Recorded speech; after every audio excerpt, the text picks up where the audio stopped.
दोस्तों summer slam के 2 night के धमाके के बाद आज की रॉ ने भी टीवी से हटने का मौका नहीं दिया और अब लगता है कि एंटरटेनमेंट और सस्पेंस दोनों वापस आ गया है डब्ल्यूडब्ल्यूई में। नमस्ते दोस्तों, कैसे हैं आप सब? आपके साथ है तोमर साहब। आप देख रहे हैं डब्ल्यूडब्ल्यूई फटाफट, जहां मिलेगी आपको रॉ और स्मैकडाउन की अपडेट्स फटाफट। So let's roll in. Show की शुरुआत आज करते हैं visionary revolutionary Seth freakin Rollins और जूता चोर भाइयों और उनकी बहनों। मेरा नाम है पॉल हेमन और सीधी बात करते हैं, मैं यहाँ का गोट हूँ, समझे? मैं सिर्फ सबसे बेस्ट नहीं, सबसे शांत सा, शरीफ सा दूरदर्शक हूँ तुम्हारा। खड़ा हूँ अभी तुम्हारे सामने लेकर हमारा फ्यूचर, हमारा बड़ा कुत्ता जो सूंघता रहता है चारों तरफ, ब्रॉन ब्रेकर। खड़ा हूँ तुम्हारे सामने लेकर ट्राइबल चीफ का जूता चोर, जिसके गले में है शूला फाला। ब्रॉन्जन रीड कर देगा जिंगा लाला। और अब शायद तुमको मैं बोलता,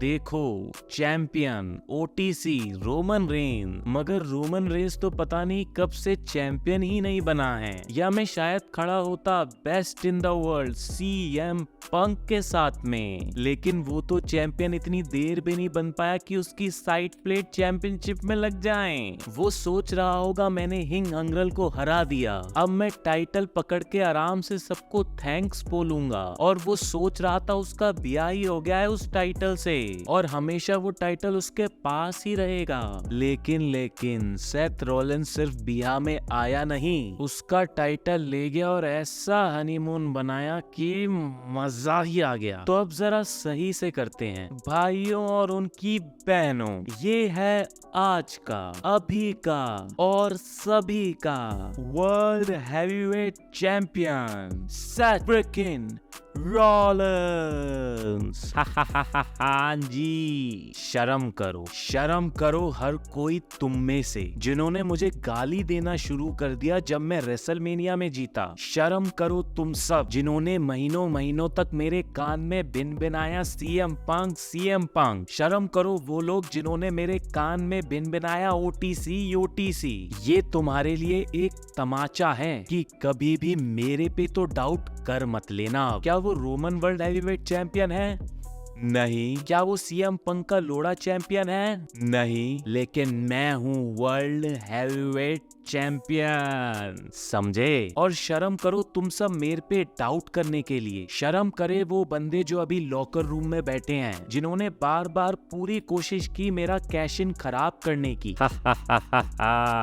उनको लगा बड़े तीज मार खान है वो, उनको लगा वो सिंघम के बाप हैं कि मुझे रोक लेंगे। भूलो मत बच्चों, मेरे पास हमेशा होता है प्लान बी। और ये प्लान बी किसी को नहीं पता था, सिर्फ पता था मेरी प्यारी सुंदर सेक्सी इंटरकॉन्टिनेंटल चैंपियन वाइफ को, और दूसरा पता था मेरे मार्गदर्शक को। तो साथ में हमने कर ही दिया जो हमने बोला था हम करेंगे। अब तो हमने सारी ताकत जीत ली है और ये है आज, ये है कल और यही है विजन। तभी दोस्तों वहाँ आ जाते हैं एले नाइट। तालियां हो जाए सेथ रॉलिंस के लिए, तालियां हो जाए मार्गदर्शक के लिए, कांग्रेचुलेशंस। और तालियां हो जाए जूता चोर और कुत्तों के सौदागर के लिए। चलो बात करते हैं। देखो अभी मैं कुछ लड़ने नहीं आया हूँ, लेकिन बहुत सारे सवाल हैं, सबके सवाल हैं कि इस साले सेथ रॉलिंस ने क्यों इंजरी का रोना किया जब इसको समर स्लैम पे आके कैश इन करना ही था। सच बात तो यह है कि तूने ये इंजरी का नाटक इसलिए नहीं किया क्योंकि तेरे को टाइटल चाहिए था, तूने इंजरी का नाटक किया क्योंकि बात कुछ और थी। याद कर जब मैंने कहा था कि जब तू वापस आएगा तो मैं तुझे तोड़ूंगा, और ऐसे वैसे नहीं, हरा के तोड़ूंगा। लेकिन तूने ये सब ड्रामा किया ताकि मैं तुझे तोड़ ना पाऊं और तू आराम से जाके समर स्लैम में कैश इन कर ले। जब मैं घर पे बैठ के समर स्लैम देख रहा था, मैंने देखा कि तू कैश इन करने आ गया, तभी मैंने फ्लाइट पकड़ी और फटाफट रॉ पे आ गया। अब जो मैं रॉ पे आ गया हूँ तो तुझे याद दिला दूं, मैं ही हूँ जिसने तेरे को अभी हराया था और आज भी हराऊंगा। लेकिन अब मैं तुझे हरा के कुछ छोटा मोटा नहीं करूंगा, वो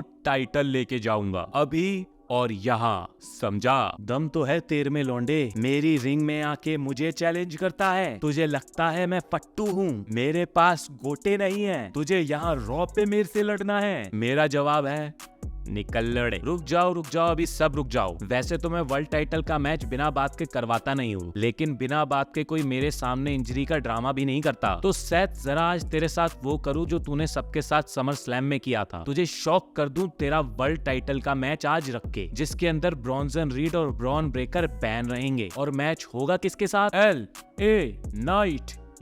सो दोस्तों, सेथ रॉलिंस जो अभी इंजरी से वापस आए, उन्होंने समर स्लैम पे कैश इन भी किया और अब मैच भी कर रहे हैं। नो डाउट उनकी इंजरी रियल में हुई तो थी, लेकिन उन्होंने रिकवर कर लिया है और मैच कर रहे हैं। इसका मतलब ये है कि वो बिल्कुल फिट एंड फाइन है और रेडी है वॉर गेम्स के लिए। 20 साल हो गई भाई मुझे WWE में। इसी बात पे क्या बढ़िया एजे स्टाइल्स को हराया मैंने समर स्लैम में। हाँ, जोर का झटका दिया। अरे ओ कार्टूनों की टोली, यहाँ क्या कर रहे हो? मैं हूँ लूचास का किंग, समझे? रिस्पेक्ट करो। अबे ओ काई की रिस्पेक्ट? मैच कर मुझसे, अगर मैं हारा फिर करता हूँ तेरी रिस्पेक्ट। चल फिर रिंग में। अरे ओ डॉम। अरे नहीं मार रहा उसे, तारीफ करने आया हूँ उसकी। जो भी तूने किया समर स्लैम में मानना पड़ेगा, चालाक तो तू है, लेकिन मेरी नजर अभी भी उस IC टाइटल पे है। और अगर टाइटल तेरे पास है तो तेरे पे भी मेरी नजर है। मुझे ये टाइटल चाहिए, समझा? तेरी सारी ट्रिक्स को मैं खत्म करके ही अब मानूंगा। तो दोस्तों, ये भी अब क्लियर हो गया है कि एजे स्टाइल्स टाइटल को जीते बिना अब जाएंगे नहीं। और दोस्तों, मुझे लगता है कहीं ना कहीं यहाँ से डोमिनिक का फेस टर्न भी हो सकता है, अगर एजे स्टाइल्स, फिन बैलर और JD मैकडोना को अपनी तरफ कर लेते हैं और जजमेंट डे के लीडर बनके पूरी जजमेंट डे को टर्न कर दे डोमिनिक पे। उसके बाद हमें एक फ्रेश लुक जजमेंट डे का भी मिल जाएगा और डोमिनिक का फेस टर्न भी हो सकता है। साथ ही बाद में फिर हमें AJ Styles versus Finn Balor का मैच देखने को भी मिल सकता है टाइटल के लिए। फिर दोस्तों, आज शार्लेट और एलेक्सा का मैच होता है वुमेन्स टैग टीम चैंपियनशिप के लिए, रिकेल और रोक्सेन के साथ में, जहाँ पे शार्लेट और एलेक्सा अपनी चैंपियनशिप रिटेन करती है। वही डोमिनिक का मैच होता है ड्रैगन ली के साथ में, जहां अब 3 एल ग्रांडे आ चुके हैं। मेरे को तो यही समझ नहीं आ रहा कितने और एल ग्रांडे आएंगे। कहीं रॉयल रंबल तक 30 एल ग्रांडे निकल आए तो इनका अलग से रॉयल रंबल मैच ना हो जाए। खैर, इतने सारे एल ग्रांडे के आने की वजह से डोमिनिक मिस्टीरियो मैच को निकाल लेते हैं। वही एजे स्टाइल्स भी आ जाते हैं अपना रीमैच टीज करने के लिए। फिर रूसफ का मैच होता है फिर से शेमस के साथ, और आज तो इनकी लड़ाई रुकी ही नहीं। पहले ये सामने लड़ते हैं, उसके बाद इनका मैच ही डिस्क्वालीफाई हो जाता है। उसके बाद ये बैक स्टेज जाके भी लड़ते ही रहते हैं। कहीं लड़ते लड़ते अब अगली स्मैकडाउन तक ना पहुंच जाएं, क्योंकि यहाँ तो इनकी लड़ाई खत्म होती दिखाई नहीं गई है। बाकी इनकी लड़ाई के अंदर सैमी ज़ेन भी लपेटे जाते हैं। वैसे भी सैमी ज़ेन का अभी कोई डायरेक्शन हमें समझ में नहीं आ रहा है। अरे यार, पिछले हफ्ते शेमस ने मुझे ठोक दिया, तुम लोग कहाँ थे? अरे भाई,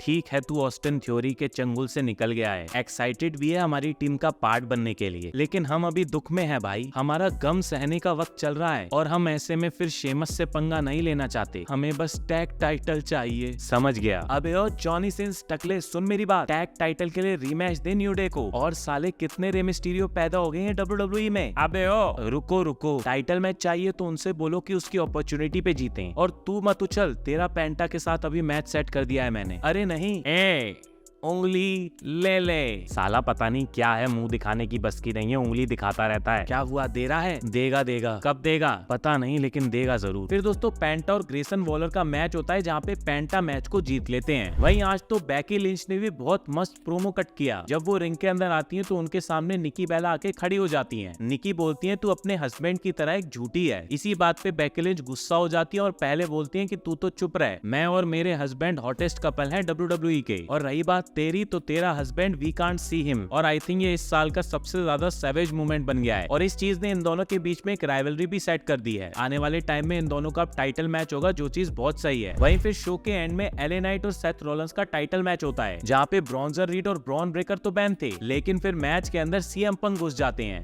LA नाइट की टाइटल अपॉर्चुनिटी पे लात मार के डिस्क्वालीफाई करवा के सेथ रॉलिंस से पंगा लेते हैं। फिर वहाँ सेथ की पूरी टीम आ जाती है, CM पंक और LA नाइट को लपेट लेती है। तभी वहाँ रोमन रेंस भी आते हैं, लेकिन वो भी आज लपेटे जाते हैं। यहाँ पे एक्चुअली 2 टीमें बनाने की कोशिश करी है WWE। एक टीम के अंदर अभी सेथ रॉलिंस, ब्रॉन्जन रीड और ब्रॉन ब्रेकर हैं। दूसरी टीम के अंदर रोमन रेंस, CM पंक और LA नाइट हमको नजर आ रहे हैं। अब इनकी टीम्स बन रही हैं ऑब्वियसली वॉर गेम्स के लिए, लेकिन वॉर गेम्स के अंदर 5 on 5 का मैच होने वाला है। तो अगर हम रोमन और पंक की टीम की बात करें तो वहाँ पे रोमन हो गए, पंक हो गए, LA नाइट हो गए, जे ऊसो हो गए, और उसके साथ साथ जॉन सीना इनकी टीम का पार्ट बन सकते हैं। दूसरी तरफ हम बात करें सेथ रॉलिंस की टीम की, तो ये 3 बंदे बंदे तो वहाँ पे होंगे ही, साथ में ड्रू मैकिंटायर भी इनकी टीम का पार्ट बन सकते हैं और शॉकिंगली इनकी टीम का 5th मेंबर ब्रॉक लेसनर बन सकते हैं, क्योंकि दोस्तों ये भी याद रखिए कि सेथ की टीम के पार्ट पॉल हेमन भी हैं और पॉल हेमन ब्रॉक लेसनर को कन्विंस कर सकते हैं वॉर गेम्स के मैच के लिए। John Cena already war games के लिए बुक्ड है, तो इस तरीके से इन दोनों राइवलरीज को एक साथ में मिला के वॉर गेम्स में डाला जा सकता है। और अगर दोस्तों ये मैच बन जाता है तो ये सबसे बड़ा वॉर गेम्स का मैच बन सकता है। आप लोग किस किस को चाहते हैं सेथ की टीम में और रोमन की टीम में, कमेंट बॉक्स में बताइए। वहीं दोस्तों समर स्लैम की वजह से कहानियां किन डायरेक्शन में गई हैं, इसके बारे में हम नेक्स्ट वीडियो में बात करेंगे। साथ ही पिछले वीक की सारी अपडेट्स के बारे में बात करेंगे। तो अब मिलते हैं आपसे नेक्स्ट वीडियो में, तब तक के लिए सायोनारा।